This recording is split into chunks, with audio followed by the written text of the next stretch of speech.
शिवाजी महाराज की। बोल सियापति रामचंद्र की, पवन सुत हनुमान की, उमापति महादेव की।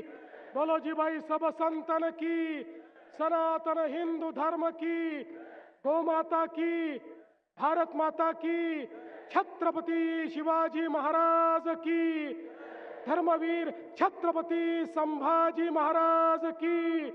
बोल पार्वती पते हर हर। हिंदवी स्वराज्याचे सरसंस्थापक छत्रपती शिवरायांना मानाचा मुजरा करतो। भारतीय राज्यघटनेचे शिल्पकार भारतरत्न डॉक्टर बाबासाहेब आंबेडकर यांना मानवंदना अर्पित करतो। आज त्यांच्या प्रेरणेने या ठिकाणी आपण सगळे एकत्रित आलो आहोत। हे खऱ्या अर्थानं छत्रपती शिवरायांचा विचार हा सामान्य माणसामध्ये, तरुणांमध्ये रुजवण्याचं काम करतात। असे आदरणीय संभाजीराव भिडे गुरुजी, सन्माननीय प्रकाश आंबेडकरजी, चंद्रकांत दादा पाटीलजी, प्रकाश अण्णा आव्हाडेजी, त्याचप्रमाणे या ठिकाणी उपस्थित अशोक मानेजी, सुरेश हळवणकरजी, आमचे लोकप्रिय खासदार धैर्यशील मानेजी, लोकप्रिय आमदार ज्यांनी मला निमंत्रित केलं ते डॉक्टर राहुल आव्हाडेजी, श्रीमती पल्लवी पाटील, श्री महाजन गुरुजी, श्री प्रसाद जाधव, श्री मंगेश मस्कर, मंचावरील सर्व मान्यवर आणि या ठिकाणी जिथपर्यंत माझी नजर जाते मला भगवं वादळ दिसतंय असे सगळे या ठिकाणी उपस्थित माझ्या सर्व धर्मप्रेमी, भगवाप्रेमी भगिनी आणि बंधूंनो, आज मला अतिशय आनंद आहे की ज्यांच्याबद्दल म्हटलं गेलं देश धर्म पर मिटने वाला शेर शिवा का छावा था, महापराक्रमी परम प्रतापी एक ही शंभू राजा था, असे छत्रपती संभाजी महाराज यांच्या अतिशय भव्य सुंदर अशा पुतळ्याचं अनावरण करण्याची संधी या ठिकाणी मला मिळाली। मी खऱ्या अर्थानं ही जी काही स्मारक समिती आहे, आमचे भिडे गुरुजी आहेत, आमचे खासदार, आमदार, मंत्री महोदय आहेत आणि आपण सगळे आहात, आपल्या सर्वांचे आभार मानतो की हे पुण्यकर्म करण्याची संधी आपण मला दिली। खरं तर आजचा दिवस माझ्याकरता इतका पुण्यवान आहे। इचलकरंजीत आल्यानंतर पहिल्यांदा महाराजांच्या प्रतिमेला नमन करण्याची संधी मिळाली, त्यानंतर छत्रपती संभाजी महाराजांच्या प्रतिमेला नमन करण्याची संधी मिळाली। इथनं मी सांगलीला चाललो आहे, त्या ठिकाणी पुण्यश्लोक अहिल्यादेवी होळकर यांच्या पुतळ्याचं उद्घाटन आम्ही करणार आहोत आणि तिथनं पुण्याला जाऊन पुन्हा छत्रपती शिवाजी महाराजांच्या एका स्मारकाचं उद्घाटन करणार आहोत। त्यामुळे आजचा खरा हा दिवस हिंदवी साम्राज्याला पूर्णपणे समर्पित अशा प्रकारचा दिवस आज मला व्यतीत करण्याची संधी मिळाली आहे, याचा मला अतिशय आनंद आहे। मी पहिल्यांदा तर अभिनंदन करेन इथल्या समितीचं की ज्यांनी अतिशय पुढाकार घेऊन मोठ्या प्रमाणात लोकसहभागातून हा पुतळा या ठिकाणी उभारला। याचा खालचा भाग जरी शासनाच्या माध्यमातून आपले खासदार साहेब, आमदार साहेब यांनी तयार केला, तथापि मला ही गोष्ट अतिशय मनापासून आवडली की आपल्या छत्रपतींचा पुतळा, आपल्या युवराजांचा पुतळा हा जनसहभाग त्याच्यामध्ये असणं हे अत्यंत महत्त्वाचं आहे। कारण हा शासनाचा पुतळा असू शकत नाही, हा जनतेचाच पुतळा आहे, हे जनतेचंच स्मारक आहे आणि म्हणून मी आपल्या इचलकरंजीकरांचं अतिशय मनापासून अभिनंदन करतो। आणि जसं खासदार साहेब बोलले, हे शहर भगवं शहर आहे। या शहरामध्ये छत्रपती शिवाजी महाराजांच्या प्रेरणेनं या ठिकाणी एक जे तेज आम्हाला पाहायला मिळतं ते खरोखर अत्यंत महत्त्वाचं आहे। आणि ही देखील मला असं वाटतं उत्तम योगायोग आहे की एकीकडे महाराज आणि दुसरीकडे छत्रपती संभाजी राजे यांचे दोन्ही पुतळे आपल्या सगळ्यांना या गोष्टीचं स्मरण देत राहतील की आज आपण भगव्या टोप्या, भगवे फेटे आणि भगवा झेंडा घालून, झेंडा हाती घेऊन या ठिकाणी राहू शकतो. कारण छत्रपती शिवाजी महाराज होते. महाराज नसते तर कदाचित हा भगवा रंग कुठेही दिसला नसता. आणि म्हणून हे जे महाराजांचे उपकार आपल्यावर आहेत ते आपण कधी फेडू शकत नाही.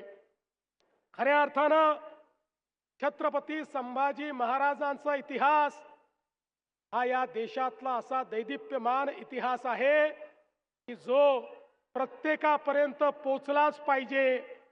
दुर्दैवाने आमच्या देशामध्ये छत्रपती शिवरायांचा आणि छत्रपती संभाजी महाराजांचा इतिहास हा स्वातंत्र्यानंतर देखील दाबण्याचा प्रयत्न झाला. अगदी काल परवापर्यंत CBSE मध्ये जे इतिहास शिकवला जायचा त्या इतिहासामध्ये मुघलांच्या इतिहासाला 17 पानं होते आणि माझ्या राजाला केवळ एक पॅरेग्राफ दिला होता. एका पॅरेग्राफ मध्ये अशा प्रकारचे छत्रपती झाले एवढं सांगितलं जायचं आणि 17 पानं आम्ही बाबर, अकबर, औरंगजेब हे सगळं शिकायचो. पण मी धन्यवाद देईन मोदी साहेबांना, त्यांनी निर्णय बदलला आणि आता एका पॅरेग्राफ मध्ये मुघली साम्राज्य आलं आणि छत्रपती शिवाजी महाराजांच्या इतिहासाला 21 पानं हे या ठिकाणी इतिहासामध्ये स्थान मिळालं. आणि संपूर्ण मराठी आणि हिंदवी स्वराज्य जे आहे या स्वराज्याचा इतिहास आता आपल्या मुलांना शिकायला मिळतो. खरा इतिहास आपल्या जनाजनापर्यंत पोहोचवण्याचं काम आपण केलं. अरे छत्रपती संभाजी महाराज एक अशी तळपती तलवार होती. 9 वर्ष त्या ठिकाणी औरंग्याला त्यांनी झुंजवत ठेवलं. त्या औरंगजेबाला वाटलं आता छत्रपती शिवाजी महाराज नाही, या महाराष्ट्रामध्ये जाऊन मी त्या ठिकाणी संपूर्ण महाराष्ट्र कब्जात घेईल आणि महाराष्ट्र कब्जात आला तर हिंदवी स्वराज्य संपून जाईल. त्याला काय माहिती होतं की एक छावा त्या ठिकाणी होता जो रक्षणाकरता तयार होता. औरंगजेब या ठिकाणी आला पण मराठ्यांनी त्याची कबरच या ठिकाणी खोदली. औरंगजेबाला कधी हा मराठी मुलूक जिंकू दिला नाही. 9 वर्षामध्ये 120 लढाया छत्रपती संभाजी महाराज लढले. एकही लढाई कधी हारले नाही. अरे या ठिकाणी दगा झाला नसता तर या छाव्याला पराजित करण्याची ताकद कुठल्या औरंग्यामध्ये नव्हती, कुठल्या मुघलामध्ये नव्हती. अशा प्रकारचा लढवय्या होता. रणनीती असेल, युद्धनीती असेल, या सगळ्या गोष्टी तर त्यांना माहितीच होत्या. पण वयाच्या 14व्या वर्षी संस्कृतचा ग्रंथ लिहिणारे, संस्कृतचे पांडित्य देखील याच आमच्या छत्रपती संभाजी महाराजांच्या ठाई होते. 11 भाषा ठाऊक असलेला आमचा राजा, ज्यांना त्या ठिकाणी इतक्या मोठ्या प्रमाणात साहित्याची निर्मिती केली, नाट्याची निर्मिती केली, शौर्य काय असतं ते आपल्याला सांगितलं. खऱ्या अर्थानं सूर्यासारखी प्रतिभा असलेले आमचे संभाजी महाराज होते. आणि म्हणूनच दुर्दैवाने छत्रपती संभाजी महाराज हे जर त्यावेळी दग्या फटक्यामध्ये शहीद झाले नसते तर या देशाचा इतिहास वेगळा राहिला असता.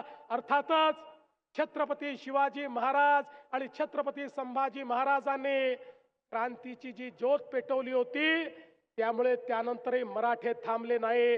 आणि खऱ्या अर्थानं त्यानंतर झुंजवत या मोगली साम्राज्याचा नायनाट करून या संपूर्ण भारतामध्ये अफगाणिस्तान पर्यंत हिंदवी स्वराज्य नेण्याचं काम हे या ठिकाणी मराठ्यांनी केलं. आणि खऱ्या अर्थानं छत्रपती शिवाजी महाराजांनी जी ज्योत पेटवली होती ती तेवत ठेवण्याचं काम झालं. आणि म्हणूनच हे केवळ पुतळे नाही आहेत, हे स्मरण आहे आमच्या इतिहासाचं, त्या दैदिप्यमान कारकिर्दीचं, ज्याच्यामुळे आज आम्ही स्वाभिमानाने उभे आहोत. हा स्वाभिमानाचा पुतळा आहे. हा एक असा पुतळा आहे की ज्याने आपल्याला स्मरण येतं की या व्यक्तीने देव, देश आणि धर्म सोडला नाही. शरीराची खांडोळी झाली पण प्रत्येक खांडोळीतून त्या ठिकाणी छत्रपतींचं नाव येत होतं, हिंदू धर्माचं नाव येत होतं. अशा प्रकारे तेजाने तळपत असलेलं हे व्यक्तिमत्व आज आमच्या सर्वांना एवढंच सांगताय, आम्हाला देखील जातीपातीच्या भिंती तोडून या ठिकाणी एक राहावं लागेल. आमचं हिंदुत्व, आमचा भगवा ध्वज, आमचा भगवा धर्म हे आपल्याला त्या ठिकाणी शाबूत ठेवावं लागेल.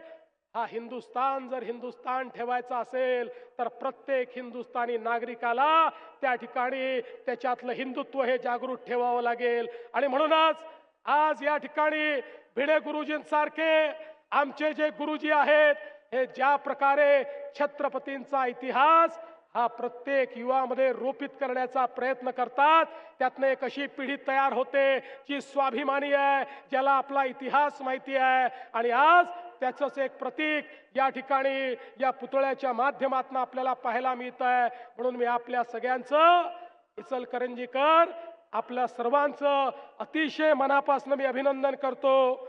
आज अनेक आपण विकास कामांचंही उद्घाटन करणार आहोत, त्याकरता आपण वेगळा कार्यक्रम घेतलाय, त्याबद्दलही आपल्याला शुभेच्छा देतो. आणि अर्थातच माननीय खासदार साहेब आणि माननीय आमदार साहेब, इचलकरंजीचा पिण्याच्या पाण्याचा प्रश्न सोडवल्याशिवाय देवाभाऊ शांत बसणार नाही, हे आश्वासनही आपल्याला या निमित्ताने देतो. आणि पुन्हा एकदा आपण हे पुण्यकर्म करण्याकरता मला निमंत्रित केलं, त्याबद्दल आपले आभार मानून मी माझे 2 शब्द संपवतो. धन्यवाद. जय हिंद, जय महाराष्ट्र, छत्रपती शिवाजी महाराज की. सर्व समितीचे सदस्य माननीय देवेंद्रजी फोटो काढत असताना माननीय सुरेशराव हळवंकर आभार प्रदर्शन करतील.